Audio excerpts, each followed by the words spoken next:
Hi all, I'm Libby, proud captain of Millwall Lionesses. Thank you to our Millwall fan show from the No One Likes Us Talking team for sponsoring me this year. Make sure you give them a listen like I do.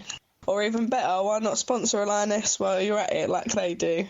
Thank you always for your continued support.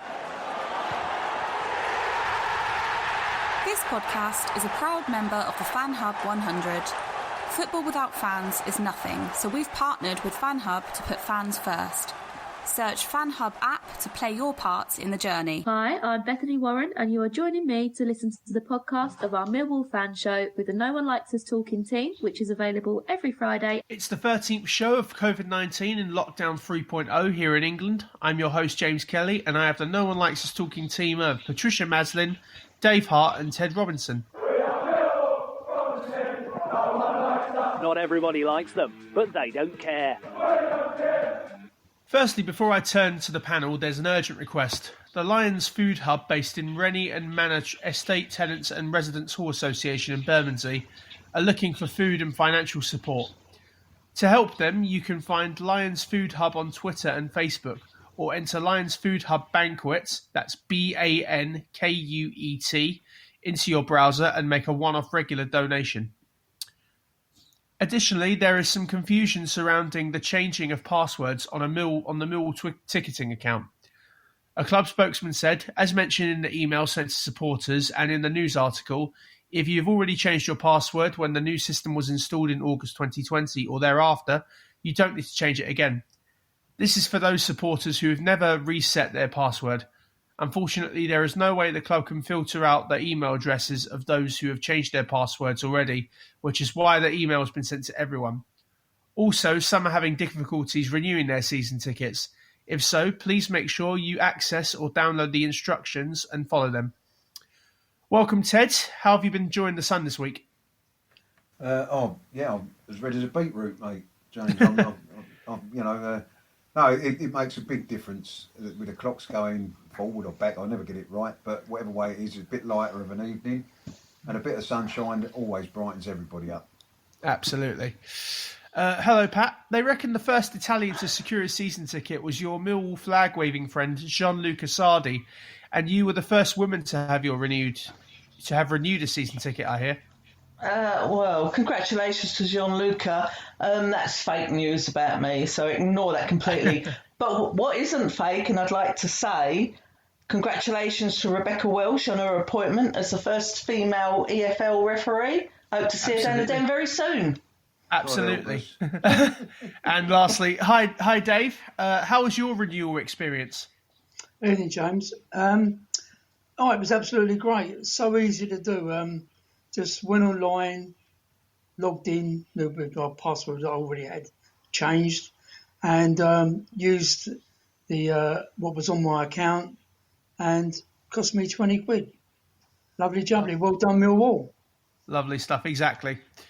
We're going to take a break there, and we'll be back with our first guest this evening. But for now, let's hear to what Fantastic Fanatics can offer to our club. Hi, I'm Richard Gordon, and I'd like to invite you to become a Fantastic Fanatic. Fantastic Fanatics is a great way to raise funds for your sports club. Sign up today, find your club, and securely register your everyday debit and credit cards. Every time you spend with our retail partners, they pay a percentage back to your club. It costs you nothing, and you can win cash prizes along the way. Visit fantasticfanatics.com and help your club be the best it can be. I'm James Kelly, and I'm back with the No One Likes Us Talking team of Patricia Maslin, Dave Hart and Ted Robinson. Some great stuff on that site from a wide range of quality online outlets, and when you buy from them, a percentage will go to our community trust. If you need to replace your Dr. Martens, well, you can buy direct from them online and benefit our club. Our first guest tonight is a BBC Radio London sports pundit who's frightened many at away games this season. Nonetheless, we've enjoyed his dulcet tones alongside those of Max McLennan when they present Millwall games both home and away on iFollow. We welcome to the show Karl Bates. Good evening all, how are we? Evening Karl, very well, thank you. Good, glad to hear it. Karl, before I let the team chat to you, did you ever get to the bottom of that extraordinary whoop noise that was being repeated by someone during our game at Derby? I did, actually. There was a couple of guys sitting behind us that wrote for the local press in Derby, and apparently it's Colin Kazim Richards. He does it just as when they're trying to change formations or when it's a certain move, and obviously with only 50 people in the crowd, it becomes very obvious and very clear. But if you imagine during an actual game where fans are allowed in, and you've got 15, 20,000 in there, that noise wouldn't be heard so clearly, hence why it's more pivotal than somebody screaming out, like, I don't know, plan A or hit it over to the far post, etc., etc. So it was actually, that was the noise he was making, trying to tell him to switch play or to play it to certain players, etc. So it was Kazim Richards that was making that racket. Well, thankfully it didn't work. No, it didn't, thankfully. Hi, Karl, Ted here. Hello, Ted. Hello, mate. We're going into the final 8 games of the season, starting with Rotherham, Karl. As it, you know, I think we're sort of safe. So, what do you think the opportunities there are for both Gary Rowett and the players with our sort of championship status secured as such? I'd like to see us finish with a flourish myself. Yeah, it's a tough one. I mean, some people have been calling for some of the youth players like Tyler Barrie Jr., etc., to get more of a game, get more time out on the pitch, and there's definitely, I suppose, an opportunity for that. But I'd imagine, from Gary's point of view, he'll be looking at as far up the league table as possible because of the financial implications. I suppose if you finish 8th, I'd imagine compared to 13th, it's probably quite a big difference. And when the coffers are tight, after what a wonderful job John Berylson's done behind the scenes, every penny that the club can get their hands on will be used, I'd imagine, in the transfer market before next season. So, and also, Millwall can't let their guard down. If you look at all of the matches that Millwall have got coming up, they're all, well, apart from a couple of games, they're all really big games for the opposition. If you look at, for example, there's Rotherham coming up fighting for their lives down the bottom. You've got the Watfords, you've got the Brentfords, I think you've got Bournemouth, it's Swansea. There's a lot of teams that it matters, and I think that's something that Millwall tend to rise to the challenge. A couple of dead rubbers and Millwall can struggle, but a game that has something riding on it brings out the best in the Lions. So hopefully Millwall will continue on the good form that they've picked up at the Den at the moment and can keep themselves going up the table and try and finish as near to the playoffs as possible. I think you're right, Karl. I think a few of them sides would be looking at that fixture against us and thinking, if only it was anybody else but them, especially with people going for playoff spots and automatic positions of promotion, because we're playing most of them up there, aren't we? Yeah, and also I think it could be a scramble for places for next season as well, because now players are coming back from injury. We've all got, I'm sure, vastly different opinions on who the first 11 should be, but I'd imagine if you had 20 people pick your first 11, I can't imagine many would have the same either formation or lineup, because you look at Evans, for example, there's a good case for him in centre-half and central midfield. Leonard, does he play in a central midfield role? Does he play in a 10 just behind the front two? Does Jed and Mason, who have been in great form recently as a front two, do they stay there? Hello, Karl. It's Pat speaking. Hello, Pat. Hi. Picking up on the injuries, what you was just mentioning, Rowett hasn't had a full squad to choose from at any point this season. Up to 9 players have missed at least a month of the campaign. Do you think if this had not been the case, we might have perhaps been in a playoff position by now? I think even if in all honesty, I don't. I think we might be slightly higher up the table. I think Millwall's problem has been all season is goals. When Millwall have been on top, maybe got their noses in front or have missed a variety of chances, just not as clinical as other teams. And I think that's cost us in a lot of games. And I don't think, in all honesty, with injuries, they'd be improving defence and midfield. I think up front, Gary's been very frustrated, changed formations numerous times. 2 up front, 3 up front, 1 up front with 1 behind, various different partnerships, formations. It unfortunately just hasn't worked for Millwall going forwards, and thankfully Millwall are so solid at the back 9 times out of 10. Hutchinson, Cooper, Bart in goal have been outstanding throughout the season. It's great to have Murray Wallace back in there. It gives Millwall a solid foundation to build on, and if Millwall can get it right up the other end, find that right combination, or close season bring in somebody else, then I think next season could be a really big one for the Lions. Yeah, as long as he strengthens the forward line there, we're really desperate for a decent forward. 15, 20 goals. Oh, that'd be lovely, wouldn't it? 15, 20 goal season, that would be fantastic. It's only because I've been watching Gregory's old goals today, sort of reminiscing now. Of years gone by. Don't do it to yourself. No. Sorry? I say the unfortunate thing this year was Troy Parrott, because I think at the start of the season we all had great hopes that he could have been the man that Pat craves for. Let's put it that way, because it's such a glowing reference coming to us, but it just never happened for him. No, it was. I felt for him in the end because, as you say, there was so much expectation on him to perform. He come with such a huge reputation. Everybody completely unrealistically was looking at the Harry Kane scenario, where Kane came to the Den for a while, built himself up, and then progressed to the incredibly high levels he's playing at as England captain. But with Troy Parrott, it just didn't work. It wasn't for lack of effort. He worked his socks off, but at the moment in his career, the Championship was too big a step for him. And hopefully at Ipswich, he can, get a few goals and slowly build his confidence back up again. Because by the end of his time at Millwall, he just looked totally devoid of confidence and a very frustrated figure. All right, Karl, it's Dave here. Hi, Dave. Hello, mate. Tell us what your thoughts were after the collapse at QPR. We gave away a 2-0 lead and lost 3-2. Yeah, it was an interesting day, full stop. I was travelling across from Bexley Heath with Mark Litchfield, our programme editor, and we ended up following a sat-nav, which wasn't the best idea, because we ended up on some sort of Monopoly tour. We were going down Piccadilly, Trafalgar, we went past Madame Tussauds, by the Thames, we were going all over the place. It was a nightmare trying to get to the ground.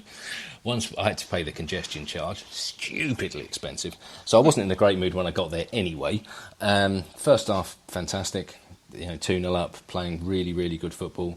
But the minute QPR got one, you feared for us straight away. I think the team suddenly became very tired, nervy, even though Hutchinson had a couple of good chances to make it, I think 3-0 and 3-1.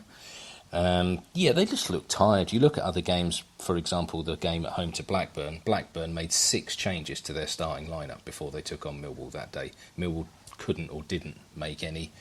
Again, QPR brought on 4 or 5 players, the likes of Elias Chair, very good player, unfortunately named for my Norwich City routine.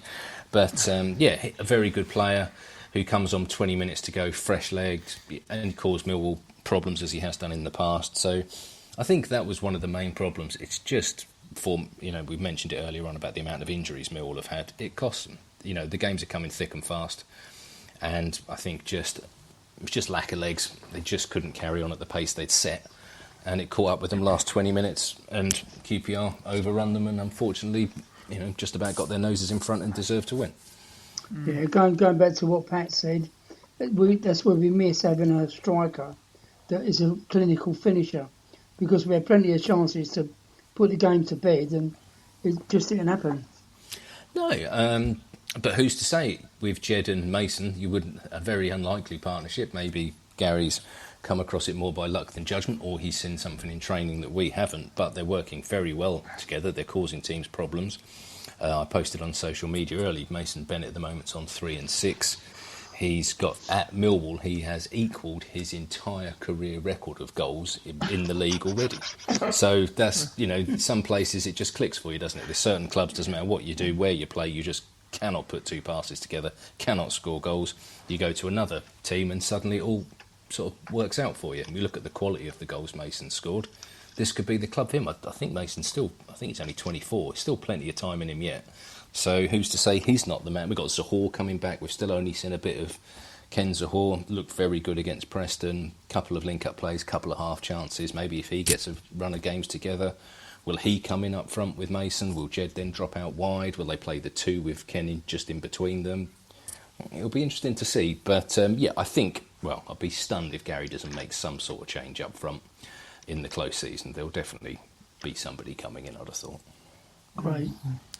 Well, last week before you go, Karl, as you know, it's a tradition on the show that we get the guests to provide a prediction for our next game. So what do you think the score will be when Rotherham face the Lions? You had to ask, didn't you? All I'll say, I won't give you a prediction, but all I will say is Rotherham haven't played in a 0-0 draw all season. There you go. You can read into that what you will.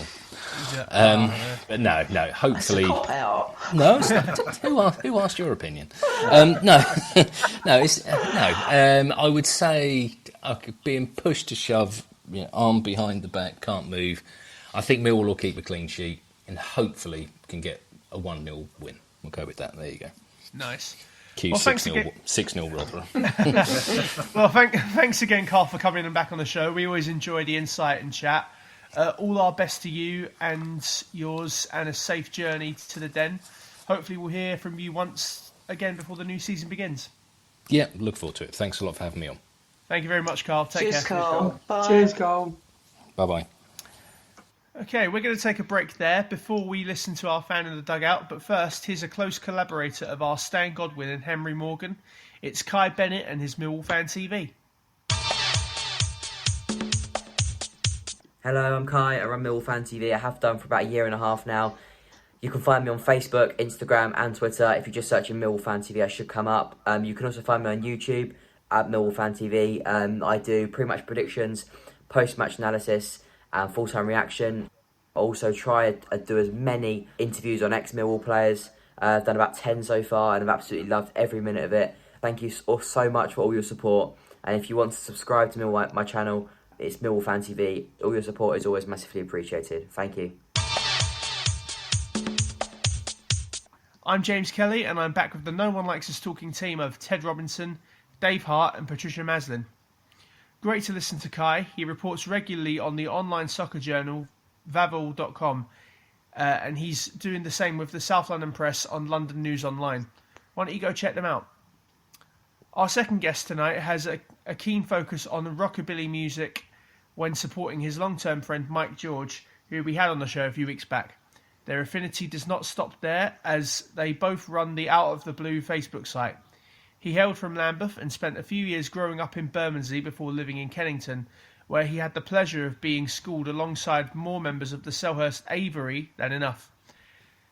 Still following the Lions to this day from his Medway home, let's welcome back to the show a familiar named Black Cab Rob to listeners over the years, and say hello to Rob Woodford. Hello. Evening, Rob. Hello, Rob. Hello, Rob. Evening, Rob. How you doing, team? Very well, thank you. Rob, before we talk Millwall, were you and Mike George the first pair of Millwall supporters to appear on Bargain Hunt? And how did that come about and what happened? I believe so, but I cannot say for definite. I mean, from memory, it was back in 2002. And they do still show repeats of it from time to time. Not that we get any royalties, by the way. But I think they must have liked our performance, because it was one of those that they made into a 5-minute show instead of the usual half hour. Our team were called Rockers, and we played against a team called Mods. But I've got to tell you that the punch-up was actually edited out. All right. This all took place down at the Ardingly Showground. I don't know if you know it, team. It's down near Haywards Heath. And, you know, I've got to say, despite Mike having much more superior knowledge of antiques than me, it was my purchase of a stiff leather Gladstone bag that made us a profit at the auction, which eventually took place down at Bexhill to win the game. But it was a bit of a rush to get down there. We actually got there quite late and went into the wrong entrance and nearly ended up on Floggett instead. Programme host Tim Wonnacott was great. He came over to us. He saw we were a bit flustered, and he just said, you know, bacon rolls all round, and that really put us at our ease. And it was fun. It was very enjoyable, and you know, we actually won some money.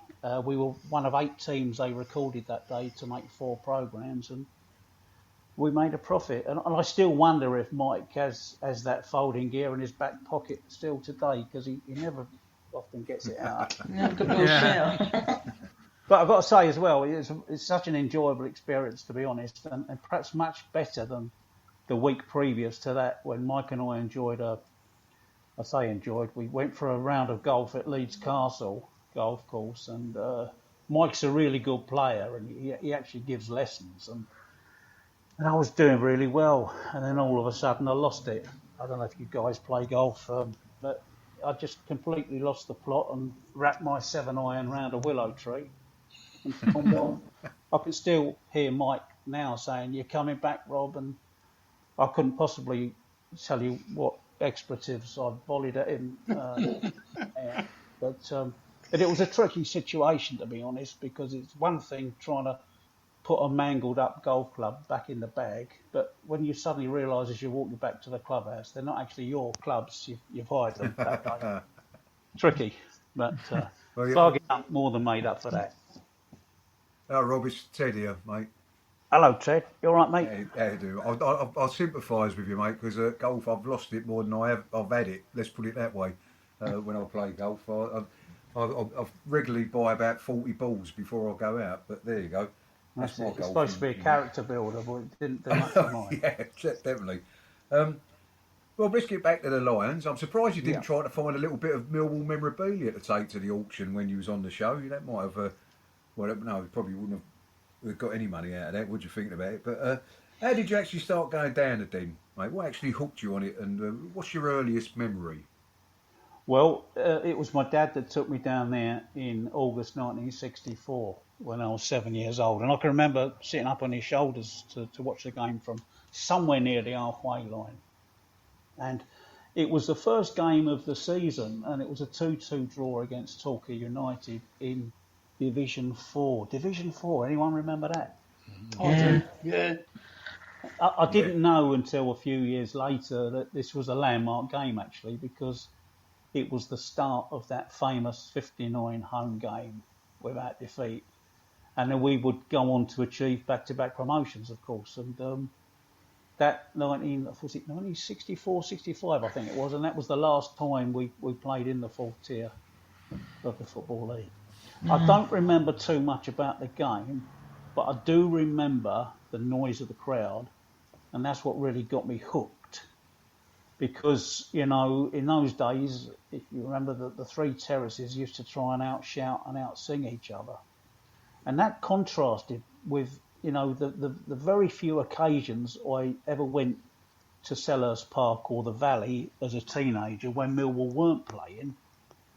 You know, and it was a culture shock, really, because the noise that their crowds made was more akin to the waiting room of a doctor's surgery, and I didn't really get it, you know.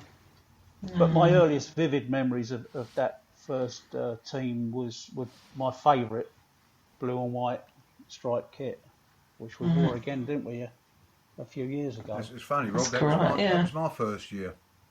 Was it? 64, yeah. You know, and you think of some of the players we had in that team, you know, Alex Stepney and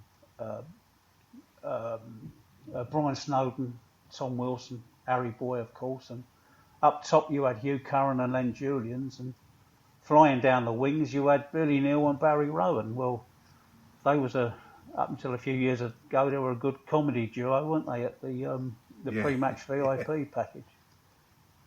Yeah. Hello, Rob. It's Pat here. Pat, how you doing? Well, I'm great, thanks. You? You've been going quite a few years, obviously, since '64. But what's your favourite period? I mean, what is the best, say, 10 years of watching Millwall?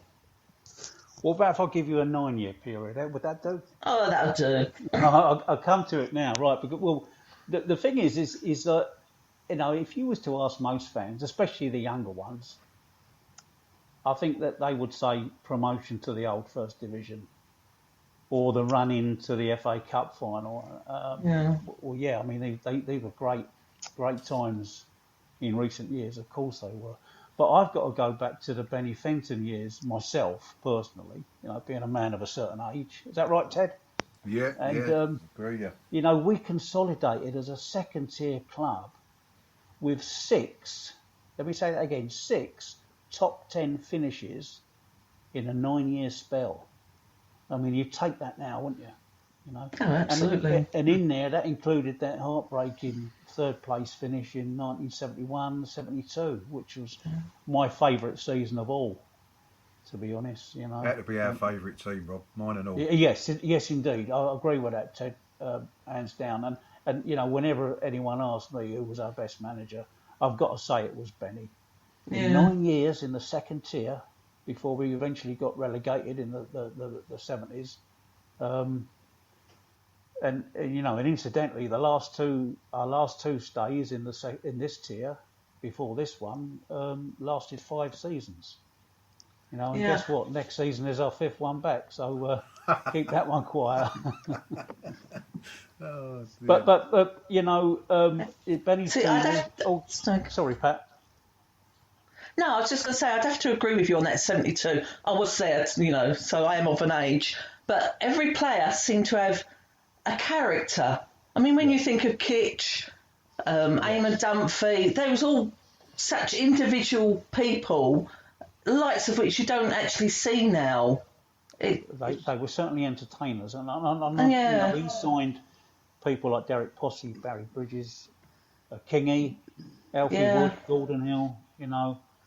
And they entertained us. And, you know, I suppose if there's any comparison with today's team, the formation was quite similar, you know, because when you think we played with Alan Dorney, Barry Kitchener and Dennis Burnett as a 3 central. Centre-backs, yeah. It was a similar formation, you know, whether you were defending with 5 at the back or you was attacking with, you know, the 2 wing-backs pushing on, which Harry certainly did, and so did Brown, didn't they? They liked to get forward. Benny was a little bit before his time, I think. I agree with that, because when you look at other teams, you come up against the very sort of solid, rigid formations of the other teams we played, and so many of the fullbacks then used to stay at home, didn't they? You know, they didn't like to venture. But Harry was the equivalent of a goal-scoring midfielder. Well, I used to love it when he used to mark the opposing goalkeeper. he tended to do what he wanted to do, you know. Yeah, he was a law unto himself, Harry. I mean, Posse and Weller were great up front, but not a lot of people talk about Barrie Bridges, do they? He seems to get left out. Anyway, it's Dave here, mate. Hello, Dave. How you doing? Nice to talk to you. Tell me what your thoughts are on our current team in the Championship, and what do you think of Millwall under the management of Gary Rowett? It's my opinion, but I think we have to judge this manager more on next season, once he's shuffled the pack a bit in the summer.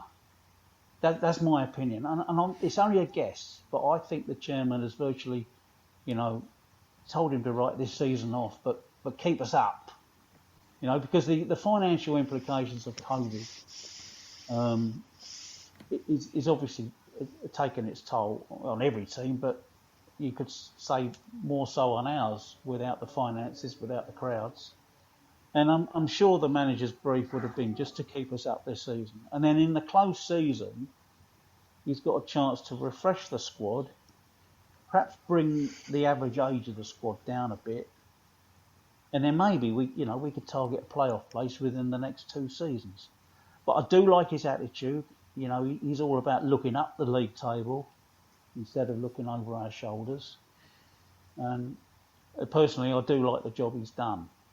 He's steadied the ship, and we're on course now for a 2nd consecutive season's finish in the top half. And you know, like everyone else, I would like to see us be a bit more adventurous on the park, perhaps more entertaining, but you can't have it both ways if you just haven't got the more technically gifted players that other teams have at this level. I think, Rob, it's a really difficult season to judge anyone on, in the sense of with COVID and you know, and you can't underestimate the fact that players are going out there without any crowd around. You know, the inspiration that players get from fans being there, obviously at the game, and we recognise that more than most clubs with our support in the way that we are with the team now. So, Ted, yes, I do believe that. Yeah. So I think it's really hard because they tend to drift into a little bit like training games now, and if you've got the better quality players, they will show up better, if you know what I mean. And I think it's also harder every time we get back to this level, because other clubs have pushed on, got the parachute payments, and it just gets harder and harder for us every time. And I think, you know, when I say he refreshed the team in the summer, what I'm hoping for is that he does that down the spine. You know, what we really need, I think, is a pacey centre-half that's comfortable on the ball, a creative midfield player that's got a 30-yard pass and an eye for goal, and a prolific goal scorer like an Ivan Toney or a Kiefer Moore. Yeah, I know that's easier said than done. And then even when you get them, they've got to stay fit. And that's been another problem we've had this season, isn't it, with the injuries? So, this season's, 8 games to go. Let's get it over. Let's refresh the team in the summer.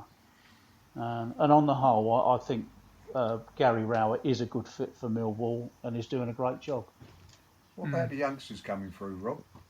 Yeah, I like Billy Mitchell. When you think he's only played a handful of games, isn't it? I mean, that performance against Middlesbrough, he looked like a 25-year-old out there, didn't he? A seasoned pro.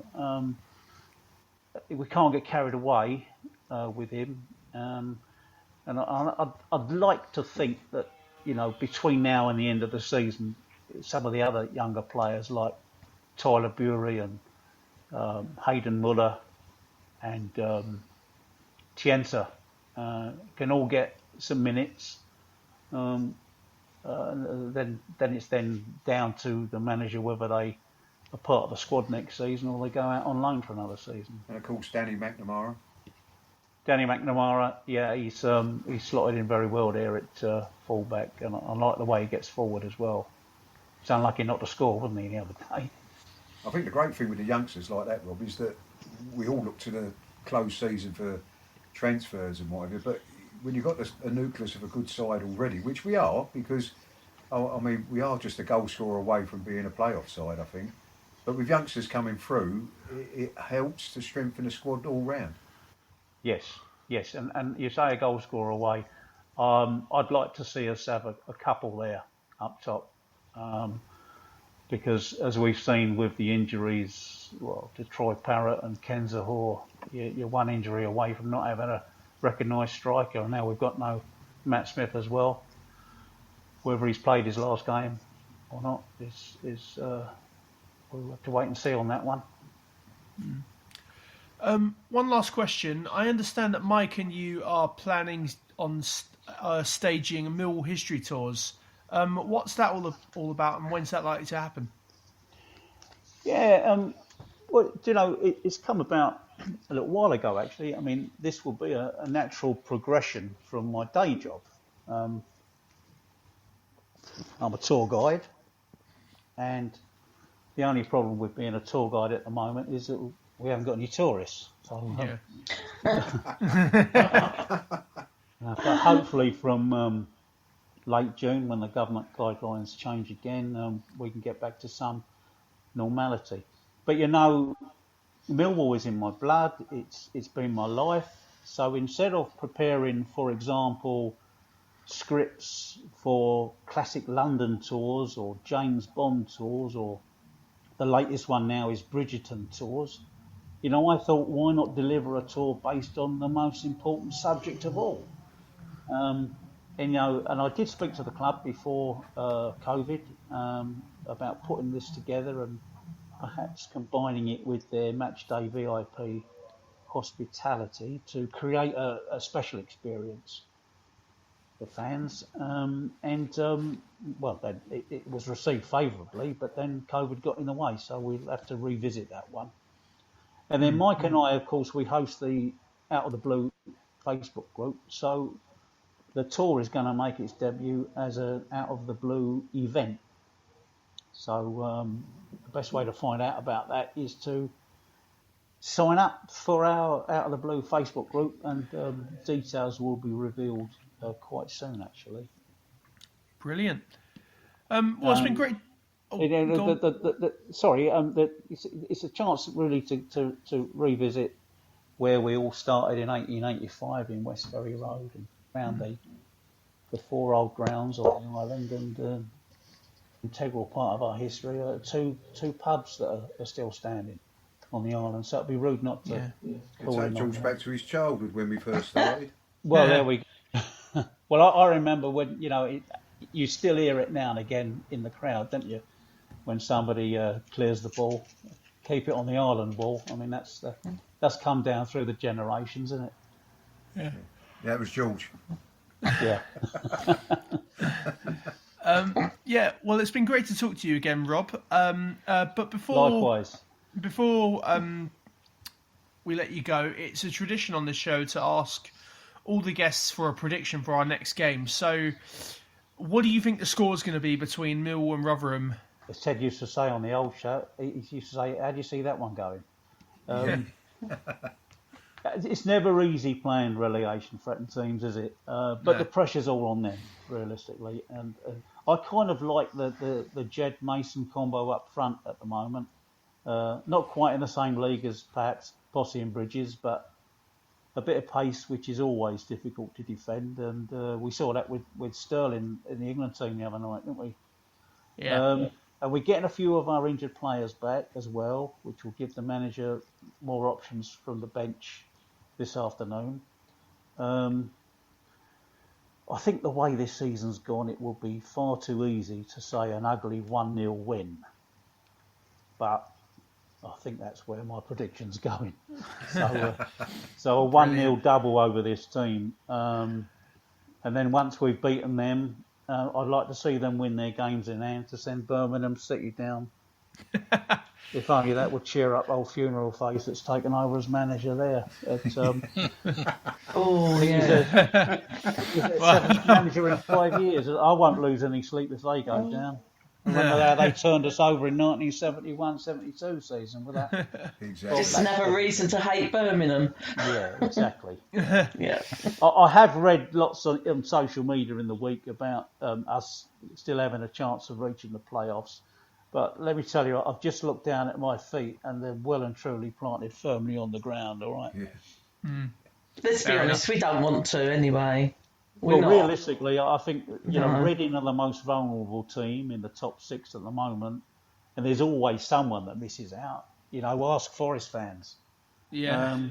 But Bournemouth do look best placed to take advantage of that. But a strong finish to the season will get us back for the buzz again in August. And from what I've been hearing, the season ticket sales have been going really well. So come on, you Lions. Excellent stuff. Thanks, Rob. We wish you all the best, and we'll keep an eye out for those history tours coming along soon. We might even do a special showcasing them, if you wouldn't mind. Absolutely. Lovely stuff. All right, well, take care, stay safe, and have a good one, Rob. Bye-bye. Nice talking to you guys. All the best. Cheers, Rob. Bye. Cheers, Rob. Bye. Okay, we're going to take a break there. But for now, here's a great story. It's born out of past goalkeeping start of women's football, Jordan Dawes and her cousins' effort to raise money in her memory. Hi, Bethany Warren here. Millwall fans Danielle and James will be running the London Landmark Half Marathon in August in memory of Danielle's cousin, Jordan Dawes. Listen to Danielle tell her story. Hello, so I am running the London Landmark Half Marathon in August. While training for Tough Mudder, which I'm doing in September, I feel I got the bug for running. I wanted to give myself a challenge and while raising money for Eleanor. Jordan's memory lives on forever, and as a family, we honour her memory by giving back to the charities that gave their care and support during the darkest of times. Jordan lost her battle to cancer in 2019. She was a keen footballer, playing for the likes of Charlton Athletic, Gillingham, and ending her football career at Kent Football United. One of the most memorable times for me and the family when watching Jordan play was when she actually saved a penalty in a cup final, leading Kent Football United to win. She was an infectious person to be around. Her smile lit up the room.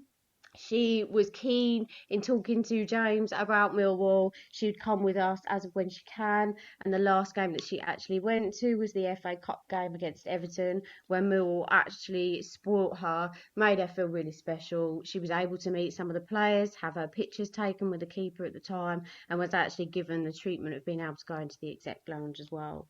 The way that people can donate, and we really would appreciate if anyone can, big, small, whatever it is through my pinned tweet on Twitter.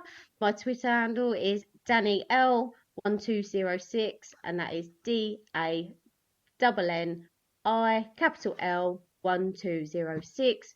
Or you can go through Just Giving website, that is justgiving.com/fundraising/Jordan Dawes Half Marathon. Just want to thank everyone for taking the time to listen and anyone that donates. So thank you. What a story, and what a lovely couple Danielle and James are in doing this together. So, if you can help, you can just put James and Danielle fundraising for Eleanor, that is ELLENOR, ENOR into your browser and the Just Giving page will be shown. I'll say that again. Just put James and Danielle fundraising for Eleanor, that is ELLENOR, into your browser and the Just Giving page will be shown. Thank you. A link will also be in our announcements on Facebook and Twitter.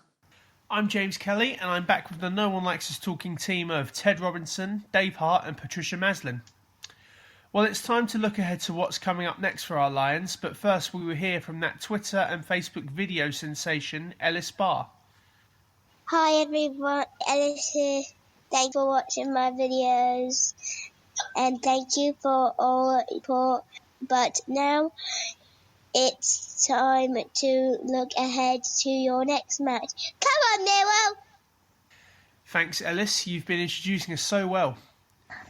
Our Henry Stato Morgan is up next with Matt and Mick, the Rotherham podcast, as the fans from the opposition. Let's hear what they have to say ahead of today's game. Good evening. Welcome to Review from the Opposition with the RUFC podcast. Mickey Lax and Matthew with us. Good evening, gentlemen. Good evening. Cheers on us on, mate. No, great to have you on before our upcoming game down at the Den. Rotherham this season, won 10, drawn 5. Lost 19. Their last game, a victory away at Bristol City, which looks like a very good result. Lads, do those numbers tell a picture of your season, or is there something? Is there a bigger story there that we're missing? You've a pretty big story, but we've had 2 COVID outbreaks, as many people are aware, and the 2 games after, one at Christmas and the one against Watford a few weeks ago. Yeah. Basically, we were never going to win because we didn't have a fully fit squad. And the players that we did have were clearly not fit and ready. Yeah. The fact that we beat Bristol City was almost a miracle because we still weren't 100% for that game. So for us to come out with 3 points was a hell of a performance. You could see the effort that the lads put in.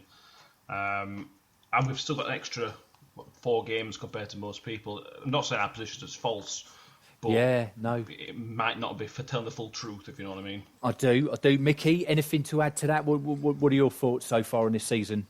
Yeah, I mean, in addition to that, we've had 5 first-choice first-team players injured since probably the first or second week of the season as well, and only just this weekend or the next week or so are they going to be back in the fold. So that's obviously hit us as well as the COVID side of stuff. So yeah, it's been a tough season, and my opinion differs slightly from Matt's. I don't think the league does tell the story in terms of the ability that we've got in the squad, but ultimately we are third bottom. Can't argue with that. Well, with a few games in hand, with an ailing Birmingham City team as well, I think Birmingham have got some tricky games to come up as well. They're playing Sheffield Wednesday, aren't they? I think towards the end of the season. I think you boys beat Sheffield Wednesday a couple of weeks back in sort of Yorkshire derby. Is that right? I can't remember that game. Can you, Matt? I don't remember it at all. I do remember that definitely. It was back on the 3rd of March. Actually, it's quite a while ago now. I was thinking it was the other week, and actually I've lost all track of time. Who do Mill need to look out for from Rotherham's team? Who are your key threats if you had to sort of narrow that down to 2 or 3 players? Matt, do you want to go? Yeah, I'll start with a couple of attackers. Michael Smith has been, it's simply put, he's a target man, but that doesn't do him justice in terms of his overall game. His hold-up play and his strength is fantastic, but his intelligence and where he should be on the pitch is also fantastic. Yeah, okay. He's improved from last time in the Championship by a country mile, and he just links. He's really good at linking up the midfield as well. He's a goal threat. Matt Crooks, who plays normally just behind him, again links up the midfield with him as well. He's come on leaps and bounds. Those are your 2 sort of attacking threats, and they have been really, really good recently as well. Mickey, who are your boys to look out for? Well, you look into the midfield area, and you've got Dan Barley's who kind of plays the quarterback role. He's been out of touch for probably the first half of the season, but he's really starting to find his feet now, and he can be a real threat, and he can be a real threat in front of goal as well. So we'll have to see. We'll have to see what the team's going to be obviously, like I said earlier on, we've got the players coming back from injury as well, some of whom can be a real threat. So we'll have to wait and see the squad or the team that names. Yeah, and are you sort of coming out in a 3-5-2-ish formation with wing backs, or like 5-3-2 if you want to change it up? Is that kind of what you'd be expecting to see at the Den, maybe trying to hit us on the break? Almost certainly 3-5-2. The wing backs are very attacking wing backs. Matt Sunday, who's a young American, in his second year in professional football, and he's another attacking threat. You can question his defensive ability, but he's fantastic going forward on the right hand side. Wes Arden normally plays on the left. We don't normally just play a flat back five. They normally do push on quite high, those two wing backs. Yeah, same as us. Yeah, okay. Interesting. Okay, and so, like, Mickey, let's go to you first with this question. Is there anyone in the Millwall team that you're particularly wary of, either from our game, which seems like a lifetime ago now, back towards the beginning of the season, at the New York Stadium? Is there anyone that you're particularly worried about, or is it sort of the collective unit of Millwall Football Club and their high press, I guess I'd say? Yeah, that's the thing that worries me more than anything else. That we've only played one team this season that plays a high pressing game like we do, because that is the game that we play, and that was Barnsley at our place. Yes, and it was probably the worst game I've seen of the season. It was like watching the under-8s. The ball never touched the floor. It was horrible because both teams just cancelled each other out. So that kind of worries me a little bit for the quality we're going to see tomorrow, because I suspect that both teams might well just cancel each other out. And to be fair, that's probably what happened when we played you at our place. Yes, yeah. One bit of luck really was, Jed Wallace was just the instigator there to just one moment of Yeah, a bit of a mistake from Michael Heckway at our place, and we got punished. But other than that, it was a pretty dour game, if I remember rightly. You could say that about so many of our games this season. It's been painful at times. Matt, anything to add on that? Obviously, I mentioned Jed Wallace. He's probably our most... everyone that I come on here says, "Oh yeah, Jed Wallace is probably someone we want to look out for." Is there anyone else that you're wary of potentially from the Millwall side of things? There's always a goal. Jed Wallace is obviously the key one. Looking through his squad list, I think Tom Bradshaw, I don't know if he's playing much. He tends to score against us because we once tried to sign him. Okay, right, yeah. So if he plays, that's always a worry. Then when you nearly sign somebody, they tend to come back and haunt you sometimes. So that's always a worry for us. No, I hear you. Yeah, but I think for years Marco Gabbiadini always used. John McGinley as well when he was at Bolton. He just seems to score every time he played against us after that. Okay. Well, look, lads, prediction from you both would be fantastic. I'm going to go positive and go 2-1. I'm hoping that you're pretty safe mid-table and hopefully taking the foot off the gas, and we just hopefully give us the 3 points because we need them. Do you know, if it sends Birmingham down, I'd almost be willing to just sacrifice the game, to be honest with you. Mickey, any prediction there for you? Yeah, I'm kind of with Matt on this. I'm quite fancying us to reverse that score from New York Stadium earlier on. Fair enough. Yeah, fair enough. A 1-0. Well, I mean, if you look at the home and the away table, we are towards the bottom. I think we're 17th in the table in terms of our home form, and 6th away from home, which is absolutely bizarre for Millwall, because usually our home form's something that we can rely on to keep us up. To be honest, it's been the other way around this season. But anyway, there we are. Okay, so we've got a 1-0 and a 2-1 Rotherham victory. Lads, I'd love to have a chat to you at some point, maybe after the game, if we can arrange that. I don't know if we can, but look, it's been fantastic to have you both on. Thank you very much. Good luck with the rest of the season. I hope you do stay up and the Blues go down. That's genuine. That comes from the bottom of my heart. So take it easy, and I look forward to speaking to you again soon. Brilliant. Thank you very much. I'll speak to you soon. It was our first league away win of the season when we went to the New York Stadium and defeated the Millers by a single goal from Super Jed. Can the Millers wreak revenge, or will we worsen their woe? Ted, what do you think? Do you know what? Everyone seems to be talking about this game as if it's going to be a dour 0-0 game. Right? I think Rotherham need something desperately, so that they're going to possibly take it to us and bring it to us, which I think will actually suit us.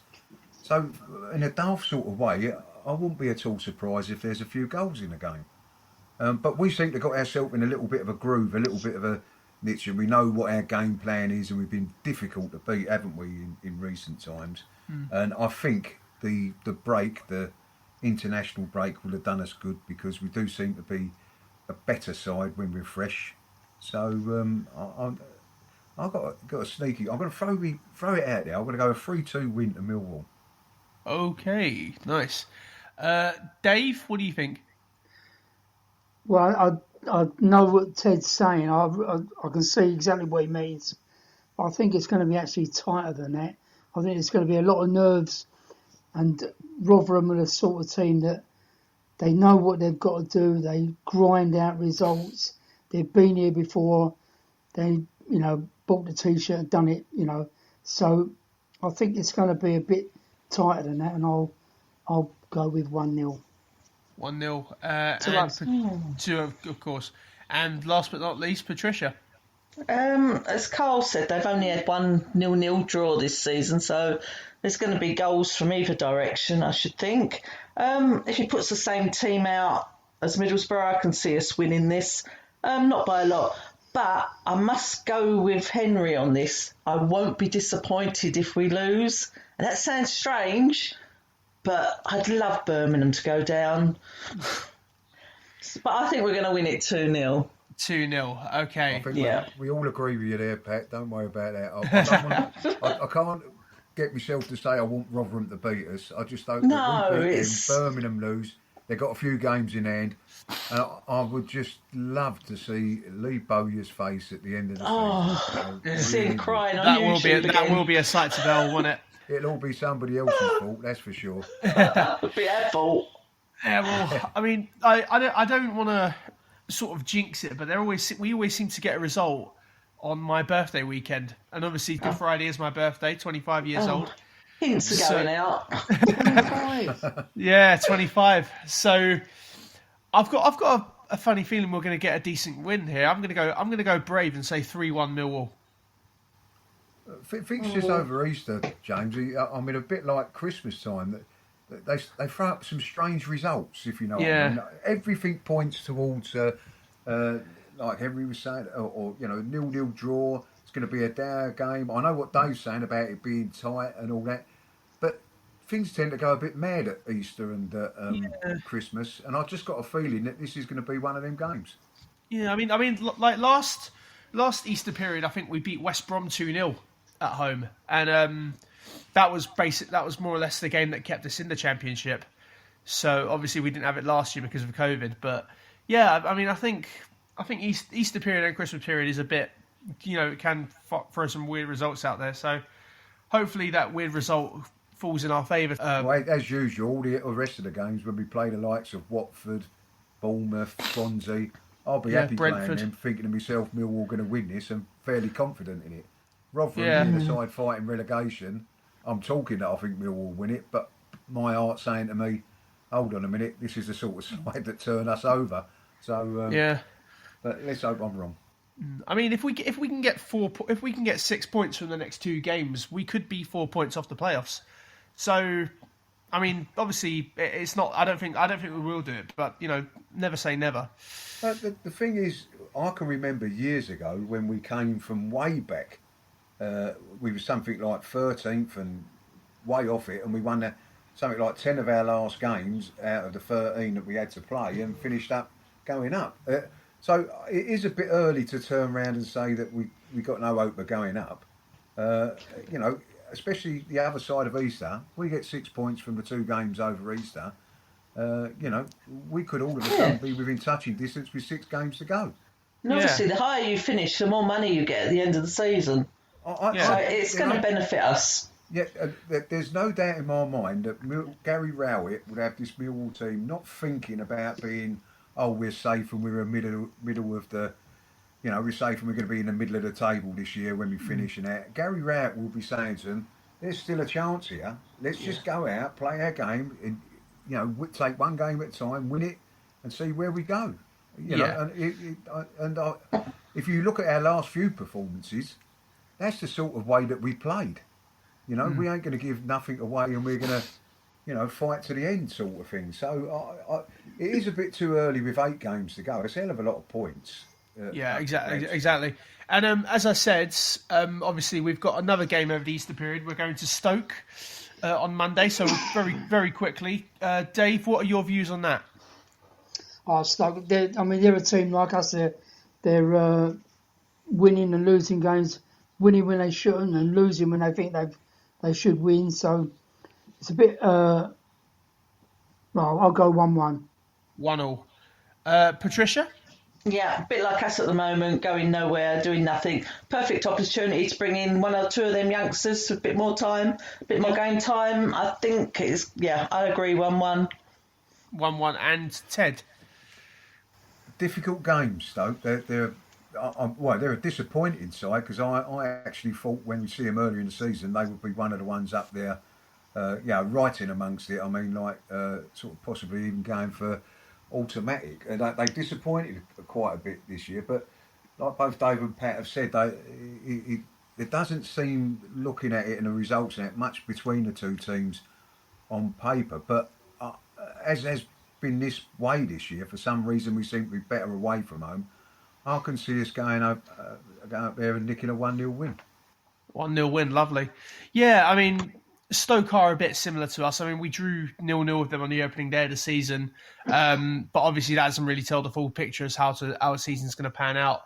But I'm gonna back the boys. I'm gonna say a 1-0 win for that game. Don't forget, you can hear Henry reviewing both matches from the Easter weekend. Links will be available on our social media sites and Spreaker.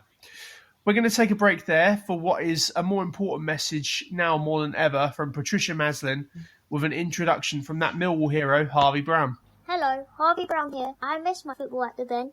Did you know Millwall Community Trust are continuing to help people of all ages from different walks of life and are doing so much good in these tough times? But they need our help. Here's Patricia to tell you more. Oh, thank you for that intro, Harvey. Millwall Community Trust appreciates your support.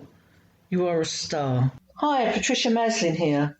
Whether you're an organisation with bodies able to assist or an individual, the Trust needs you during the current conditions to support the vulnerable and needy.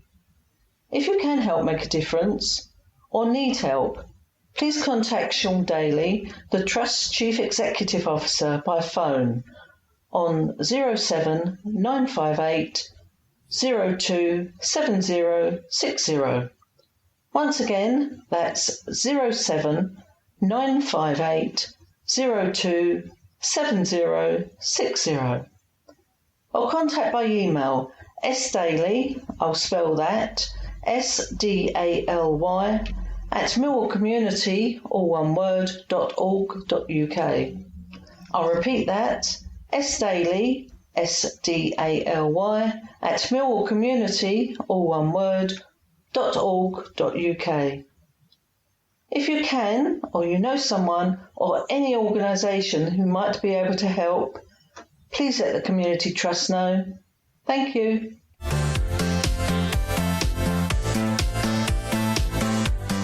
I'm James Kelly, and I'm back with the No One Likes Us Talking team of Ted Robinson, Dave Hart and Patricia Maslin. People are still losing their lives due to this dreadful virus or as a consequence of suffering with it. High levels of infection remain with us, and many continue to be hospitalised too. Our thoughts go out to the victims, their families, friends and those that take care of them. Fans still want to support the club and you can help. You can join the Lions Loyalty Club. It costs £40 with benefits. For £25, you or a member of your family can also be a crowdie. You can also obtain a virtual mascot package for £104. Also contact the Millwall Commercial Department and become a virtual match sponsor, which includes being profiled on the IFollow audio and video streams. All the details and more can be found on the Millwall website. Lastly, don't forget IFollow returns to our screens with Karl Bates and Mac McClellan for the Rotherham game. 100% of what you pay, less taxes, for the internet streaming service home or away, goes back to Millwall Football Club. What a fantastic way to improve their revenue during these challenging times. Lastly, next Friday, dear old Eamon returns to the Rose Between Two Forms show with Stan Godwin and a Rose, Bethany Warren, and a definite form, George Lampy. Congratulations to Scott Johnson, the founder of the Proper Blokes Club. He's just completed his 50-miler and has raised more than twice his target for combat stress. His walk and talk events have returned for groups, but he's still looking for blokes to join him. Check out the Proper Blokes Club on Twitter and Facebook for further details. And don't forget Sean Ash, a Millwall fan and London Ambulance Service call handler, on his walking challenge for the LAS and NHS Trust, which came to an end with £81,000 being raised. Barrie Stradling completed his steps forward for the homeless by achieving well over 500,000 steps for his worthy cause, having raised £1,100 plus gift aid. And all three want to send their thanks to the Millwall fans who sponsored them. Well done, Wall and all. And that's good night from me. And don't forget, Millwall Lionesses and Romans are to play football under the relaxed restrictions. The Lionesses are having open training sessions for prospective new first-team players, which will commence on the 7th of April 2021. If you are interested, you will need to register on an interest form, which is available via their Facebook or Twitter sites. Millwall-Romans returned to training recently, and potential joiners are also welcome. Make contact through either their Facebook or Twitter sites. Both teams train and play their home games at that fantastic Millwall Community Trust managed facility, St Paul's Sports Ground, Salter Road, Rotherham, London, SE16. And so could you. And it's good night from me. Lastly, let's not forget to keep it safe on the streets out there, following the lockdown guidance, social distancing and a face mask wherever necessary. That's it from me. Thanks to Ted, Dave and Patricia, and until next time, good night.